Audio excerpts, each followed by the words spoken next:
प्रयास में लगे हैं कि उत्तराखंड राज्य में जो भी हमारा हेल्थ इंफ्रास्ट्रक्चर है उसको और सुदृढ़ करा जा सके। सभी कॉलेजेस में निरंतर जो एमबीबीएस की और पीजी की सीटें हैं उनमें बढ़ोतरी का प्रयास किया जा रहा है, जिससे कि जो हमारा जो पहाड़ी प्रदेश है उसमें डॉक्टर्स की आपूर्ति को सुनिश्चित किया जा सके। प्रयास यही किया जा रहा है कि जो हम करेंगे, जो ट्रांसलेशंस होंगे उनमें सभी प्रोफेसर्स को भी ऑन बोर्ड लेते हुए और उनको भी ट्रेनिंग कराते हुए ही इसको समायोजित किया जाए और इम्प्लीमेंट किया जाए। आप देख रहे हैं वार्ता 24। मेडिकल एजुकेशन में क्या नया हो रहा है, इस विषय पर बातचीत करने के लिए हमारे साथ मेडिकल एजुकेशन की एडिशनल सेक्रेटरी नमामि बंसल जी मौजूद हैं। उनसे जान लेते हैं। मैम, ये बताइए कि जो उच्च शिक्षा मंत्री हैं या चिकित्सा शिक्षा मंत्री हैं, उन्होंने कहा है कि एमबीबीएस की पढ़ाई हिंदी में पढ़ाई जाएगी। कब से ये शुरू होने चाहिए? एक महीने का वक्त बीत चुका है, अभी तक एमबीबीएस की पढ़ाई हिंदी में नहीं हो पाई है, क्या वजह?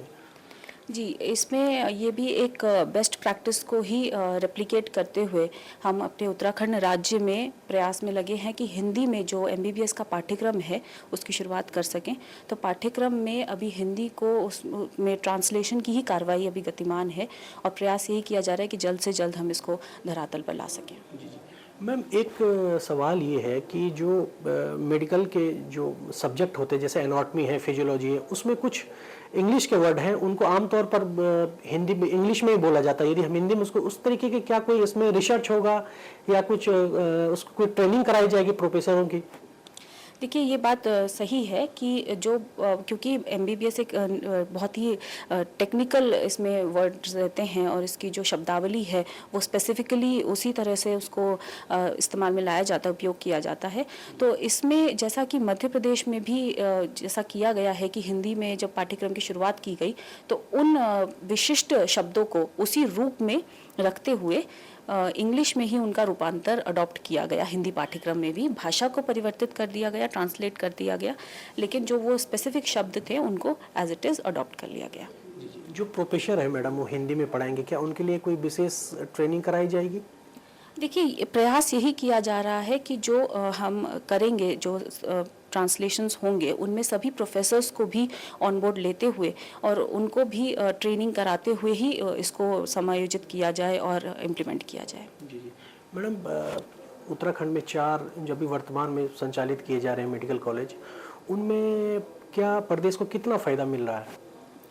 देखिए, जो अभी हमारे वर्तमान में 4 मेडिकल कॉलेज हैं, देहरादून और हल्द्वानी और श्रीनगर और अब अल्मोड़ा में भी 1 साल से जो हमारे कोर्सेज रनिंग में हैं, उनमें सभी कॉलेजेस में निरंतर जो एमबीबीएस की और पीजी की सीटें हैं उनमें बढ़ोतरी का प्रयास किया जा रहा है, जिससे कि जो हमारा जो पहाड़ी प्रदेश है उसमें डॉक्टर्स की आपूर्ति को सुनिश्चित किया जा सके। मेडिकल कॉलेजेस में भी जो एनएमसी के मानक अनुसार सीनियर रेजिडेंट्स के मानक होते हैं कि इतने पद हमें प्रति डिपार्टमेंट सीनियर रेजिडेंट्स की आवश्यकता है, उसको भी सुचारू रूप से उपलब्धता को इंश्योर करने के लिए, सुनिश्चित करने के लिए प्रयास किया जा रहा है कि सीनियर रेजिडेंट्स को हम 1 साल अतिरिक्त कंटिन्यू कर पाएँ मेडिकल कॉलेजेस में एज सीनियर रेजिडेंट्स, उनकी सहमति से, उनके द्वारा जो शपथ पत्र अंडरटेकिंग दी जाए उसके आधार पर। तो प्रयास में लगे हैं कि उत्तराखंड राज्य में जो भी हमारा हेल्थ इंफ्रास्ट्रक्चर है उसको और सुदृढ़ करा जा सके। चिकित्सा शिक्षा के साइड से, जो कि एक पूर्ति करता है डॉक्टरों की और सभी हमारे जो जैसे एसआर हैं जो कि एक्चुअल में मेडिकल कॉलेजेस से संबद्ध अस्पतालों में बहुत महत्वपूर्ण सेवाएं दे रहे हैं, उन सभी की आपूर्ति को सुनिश्चित करने का प्रयास चिकित्सा शिक्षा के द्वारा किया जा रहा है, विभाग के द्वारा। मैम, आमतौर पर ये देखा जाता है कि जो बच्चे निकल कर आते हैं कॉलेज से और वो बॉन्डेड होते हैं कि भाई आप इस समय तक पहाड़ में रहेंगे या कहीं रहेंगे, लेकिन वो अनुबंध के अनुसार नहीं काम कर पाते या रिजाइन दे देते हैं, फिर जो भी सरकार का मानक है उस हिसाब से वो नहीं चल पाते हैं। तो इसके लिए कोई नई तैयारी है या इस पर? देखिए, बॉन्डेड व्यवस्था पूरी तरह से ऑप्शनल है। जो विद्यार्थी इसमें आना चाहते हैं, जो छात्र इसमें आना चाहते हैं, वो इसको अडॉप्ट करते हैं, बॉन्डेड बॉन्ड भरते हैं।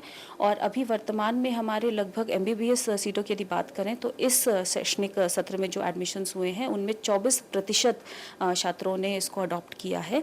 तो वही व्यवस्था है कि जो बॉन्डेड स्कीम के अंतर्गत आते हैं उन्हें एक तय अवधि तक सर्व करना होता है नियमानुसार, और उसको सुनिश्चित किया जा रहा है। उसमें देखिए रिज़ाइन के केसेस बहुत ही कम हैं हालांकि, लेकिन जो बेहतर अगर किसी को अवसर मिलता है तो उसके लिए अगर उन्होंने ऐसा किया है तो उसे सेवा नियमावली के अनुसार अनुमन्य किया जाता है। मैडम, स्कॉलरशिप पे क्या व्यवस्थाएं हैं मेडिकल एजुकेशन में? देखिए जो हमारे रिसर्च के स्टूडेंट्स हैं जो बहुत मेडिकल के क्षेत्र में मेडिकल कॉलेजेस में रिसर्च कर रहे हैं, उनकी रिसर्च को सरकार के द्वारा फंड किया जा रहा है केस बाय केस बेसिस पर। अभी भी एक जो हमारा कम्युनिटी हेल्थ डिपार्टमेंट का आज डिस्कशन हुआ तो उसमें भी जो मेडिकल सोशल पर्सपेक्टिव से कर रहे हैं अच्छी रिसर्च, उनको भी सरकार प्रोत्साहन दे रही है। जी, हमसे बातचीत करने के लिए धन्यवाद। तो आपने additional secretary medical education Namami Bansal को सुना। अपने सहयोगी अफजाल अहमद के साथ हरीश थपलियाल, वार्ता 24 देहरादून। आप देख रहे हैं वार्ता 24।